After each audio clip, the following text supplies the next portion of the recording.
Hello friends, thank you so much for giving me so much love for my previous video which I created for you. And as I told you last time that I have decided to make two separate video, one for Hindi and one for English. तो ये video Hindi में बनाने वाला हूं मैं आपके लिए, और इस वीडियो का मेन टॉपिक है ultrasonic testing, introduction of ultrasonic testing. तो before starting to technical topic, जो मेरा सबसे फेवरेट टॉपिक है सॉफ्ट स्किल, हम उसको देखते हैं। इस बार प्रिंसिपल में आपके लिए क्या नया है मैं आपको बताने वाला हूं। तो पहले हम रिवाइज करते हैं कि लास्ट टाइम हमने क्या सीखा था। हमने सीखा था एवरीडे लर्निंग, दूसरा प्रिंसिपल हमने सीखा था रिस्पेक्ट एवरी इंडिविजुअल, और तीसरा हमने सीखा था लीड विद ह्यूमिलिटी। आज का जो टॉपिक है वो है बिहेवियर।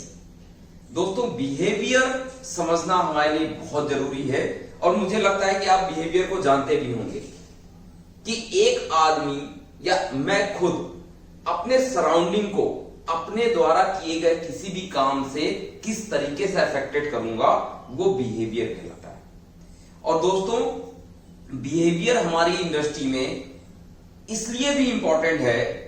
अगर मैं आपको एक एग्जांपल लेता हूं कि कोई कंपनी को सक्सेस पाना है, वो गोल डिफाइन करेगी, और ऐसा हो सकता है कि गोल को पाने के लिए कोई प्रेशर हो, कोई ऐसी चीज हो जिससे लोगों को दिन रात काम करके गोल तो अचीव हो जाएगा, बट अगर मैं बात करता हूं कि उसके सस्टेनेबिलिटी की, कि वो कंपनी क्या उस सक्सेस को सस्टेनेबल कर पाएगी, तो आंसर है नहीं। एक सर्टेन टाइप का प्रेशर सिर्फ एक सर्टेन टाइम के लिए विक्ट्री दिला सकती है, बट अगर ये बिहेवियर पार्ट को अगर हम समझते हैं, जो कि एक बहुत ही इसेंशियल पार्ट है सॉफ्ट स्किल का, तो कोई भी कंपनी लॉन्ग टाइम के लिए सस्टेनेबल वे पे सक्सेस को अचीव कर सकती है। मैं आपके सामने बिहेवियर को समझने के 3 पॉइंट बताता हूं। बिहेवियर को आप एक्चुअली ऑब्जर्व कर सकते हैं। आप किसी भी व्यक्ति को उसके द्वारा किए गए काम को ऑब्जर्व कर सकते हैं, तो बिहेवियर कैन बी ऑब्जर्व। दूसरा पॉइंट है बिहेवियर डिस्क्राइब हो सकता है। अब मैं आपको डिस्क्रिप्शन भी बताऊंगा इसके, बिहेवियर डिस्क्राइब भी हो सकता है। और तीसरा है बिहेवियर रिकॉर्ड हो सकता है। तो बिहेवियर को जानने के 3 तरीके, पहला ऑब्जर्व, दूसरा डिस्क्राइब, और तीसरा रिकॉर्ड। मैं आपको कुछ पॉइंट सेपरेट आउट करके बताता हूं, और आप मुझे कमेंट बॉक्स पे ये बताएंगे कि which one is better behaviour and you can work with that behaviour company. पहला जो ब्लैक कलर में आपको दिख रहा है, ये बिहेवियर है humility, innovation, respect, trust and collaboration. और दूसरे टाइप के जो बिहेवियर हैं वो है power hungry, fear, survivor, fire fighting. तो दोस्तों, इन दोनों में बेसिक डिफरेंस ये है कि अगर आपको अपने लक्ष्य को अचीव करना है, तो शॉर्ट टर्म के लिए ये power hungry, fear, survival, fire fighting आपको वो चीज अचीव करा सकती है, but that can not be sustainable for long time. अगर आपको अपने लक्ष्य को या अपनी जीत को लॉन्ग टाइम के लिए सस्टेन करना है, तो आपको बिहेवियर लाना होगा humility, innovation, respect, trust and collaboration.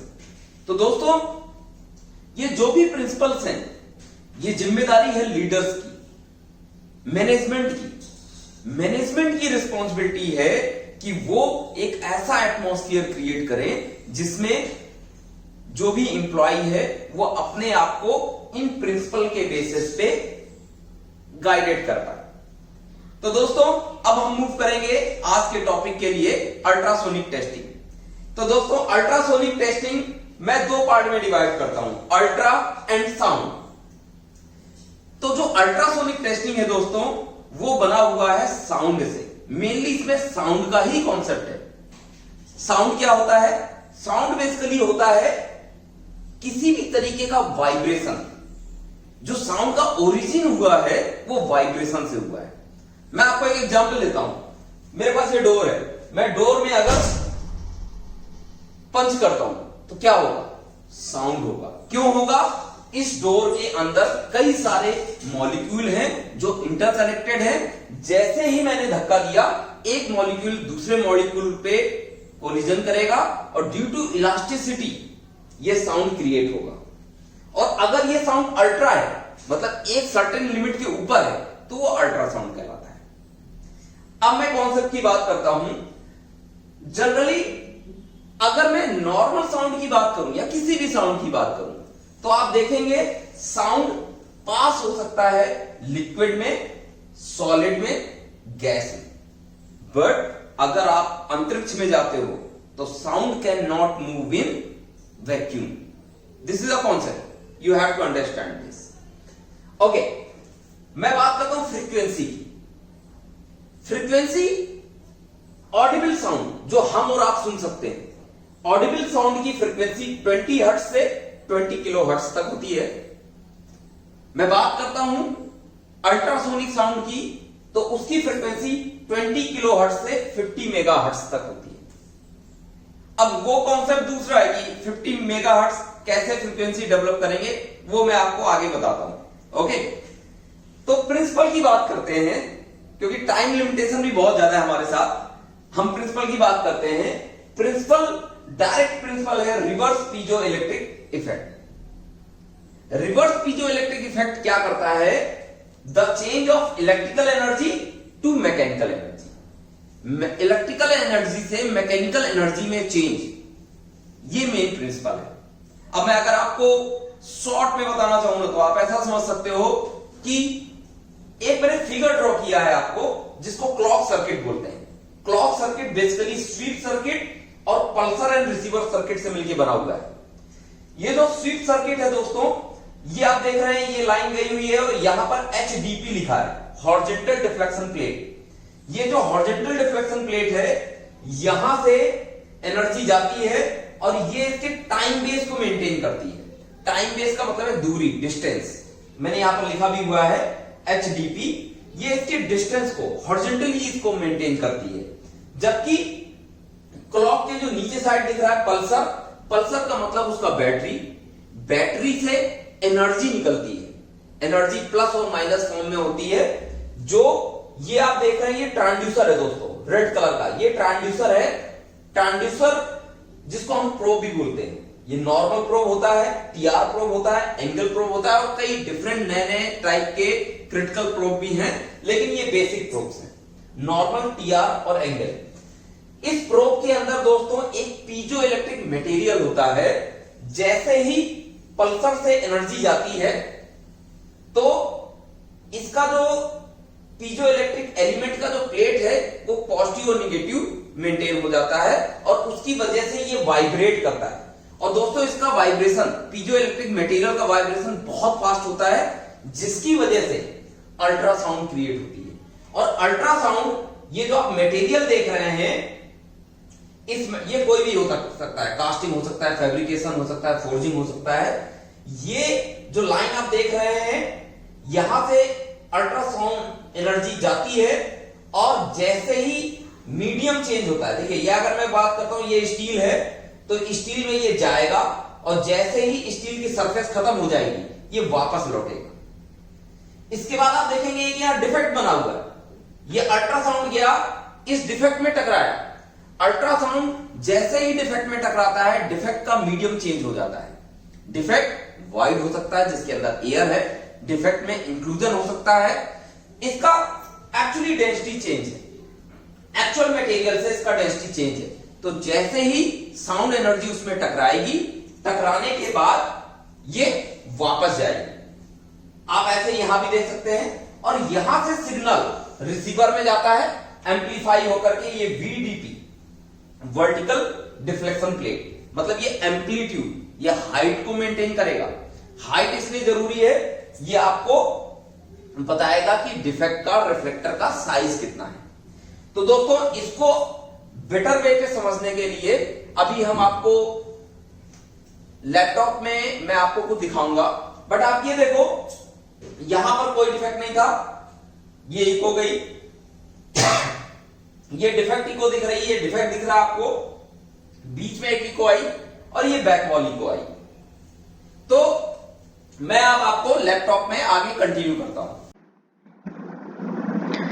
दोस्तों, इस पहले एनिमेशन में आप देख सकते हैं कि ट्रांसमीटर से कैसे ट्रांसमिशन पल्स गया और प्रोब में ये अंदर गया, और जैसे ही प्रोब से स्टार्ट हो रहा है यहाँ पर एक इनिशियल पॉइंट आके बनता है। ये हमारी CRT स्क्रीन है जो हमें दिखाई देती है। दूसरे में आप देख सकते हैं कि कैसे प्रोब से साउंड एनर्जी मटेरियल के अंदर जा रही है, और जैसे ही अंदर जा रही है ये इनिशियल पल्स क्रिएट कर रहा है। ये इनिशियल पल्स आपको दिख रही है।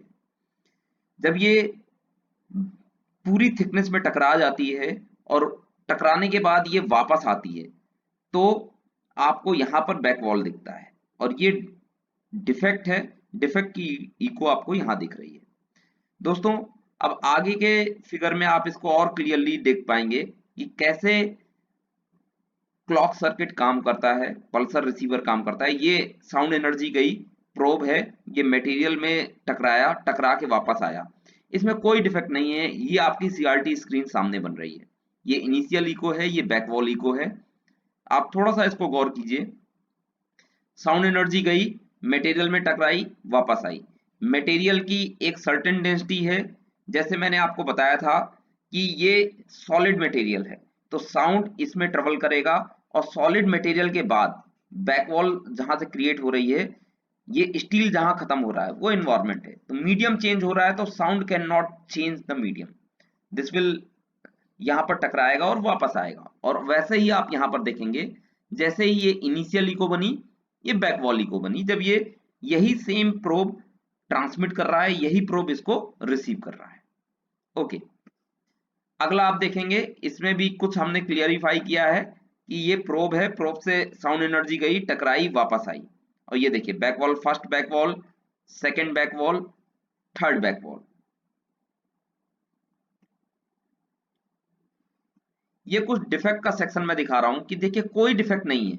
साउंड एनर्जी निकली, वापस आई, बैक वॉल बनी। अगर कोई डिफेक्ट है दोस्तों तो आप देखेंगे साउंड एनर्जी निकली, डिफेक्ट से टकराई, वापस गई। ये डिफेक्ट को देख रहे हैं दोस्तों आप, और ये बैक वॉल। और अगर डिफेक्ट बड़ा है तो बैक वॉल नहीं आएगी, ये बड़ा डिफेक्ट है, आप बता सकते हैं कि ये बड़ा डिफेक्ट है। इसमें देखेंगे एक डिफेक्ट है, ये डिफेक्ट इको है, और ये बैक वॉल इको है। दो डिफेक्ट है तो आप देखेंगे दो इको बनेगी डिफेक्ट की, और ये बैक वॉल इफेक्ट है। कोई डिफेक्ट अगर इंक्लाइंट है तो साउंड एनर्जी यहां से टकरा के रिफ्लेक्ट बैक हो जाएगी, कोई भी इको नहीं आएगी, बैक वॉल इको नहीं बनेगी, मतलब कोई बड़ा डिफेक्ट है इंक्लाइंट में। ये कोर्सर ग्रेन है, स्कैटर्स है, देखिए कुछ भी रिजल्ट आपको फाइंड आउट नहीं होगा।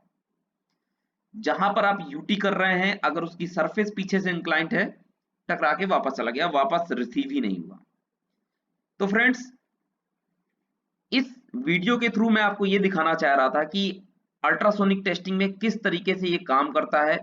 स्क्रीन में हम कैसे इसको फाइंड आउट करते हैं, कैसे हम बता सकते हैं कि ये डिफेक्ट है।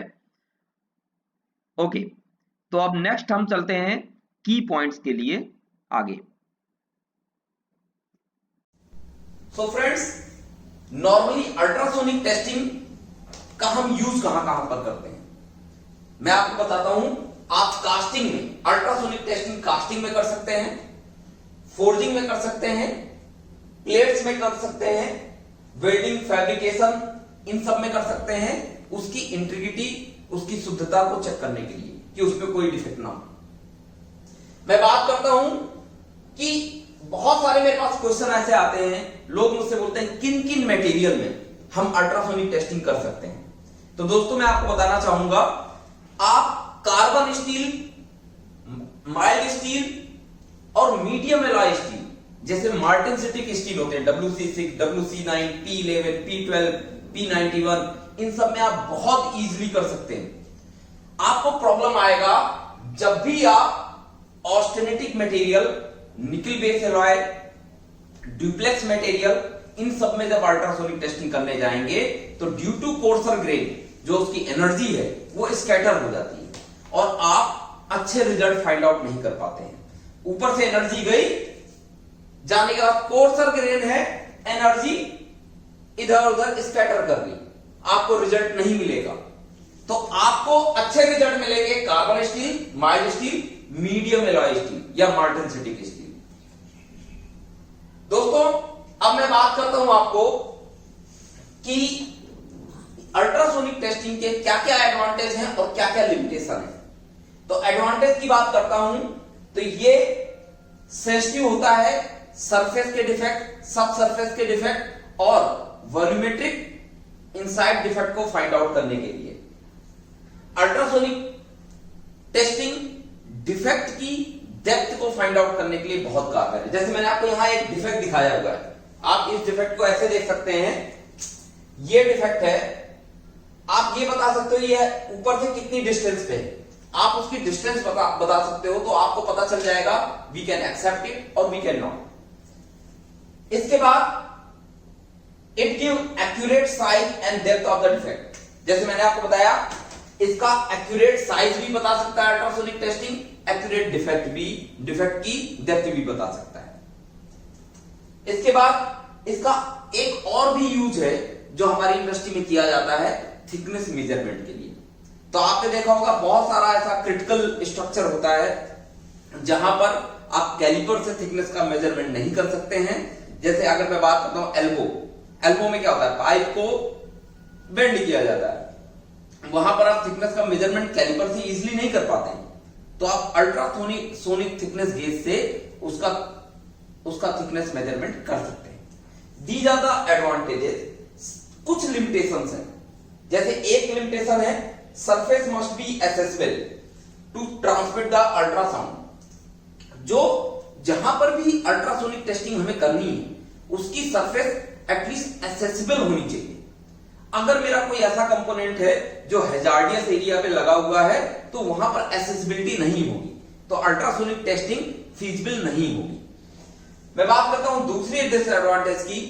अल्ट्रासोनिक टेस्टिंग एक हाईली स्किल्ड मैन पावर चाहिए इसके लिए, जिसको टेक्निक का अच्छा नॉलेज हो, जिसको डिफेक्ट का अच्छा नॉलेज हो, जो मटेरियल एंड प्रोसेसेस का नॉलेज रखता हो, और वो ऑनलाइन जब वो टेस्टिंग करेगा तभी उसको इंटरप्रेट करना है कि ये डिफेक्ट का साइज क्या है, कौन सा डिफेक्ट है, रिपोर्टिंग करना है। तो इसके लिए स्किल्ड मैन पावर की जरूरत है जो हर वक्त टेस्टिंग के दौरान अटेंटिव रहे। इसका अगला पॉइंट है difficult to check when material is rough, irregular in shape, small, non-homogeneous।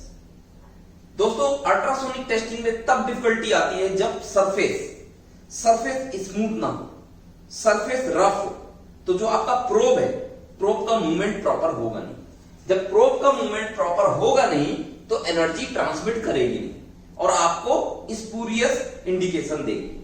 तो सबसे पहले हमें जानना है कि कॉम्प्लेक्स ज्योमेट्री ऐसी ना हो कि प्रोब का मूवमेंट ना हो पाए, सरफेस रफ नहीं होनी चाहिए, सरफेस स्मूथ होनी चाहिए। अगर उसमें कोई रस्ट लगा है या कुछ लगा है तो हो सकता है कि जो एनर्जी है वो ट्रांसमिट ना कर पाए प्रॉपर्ली।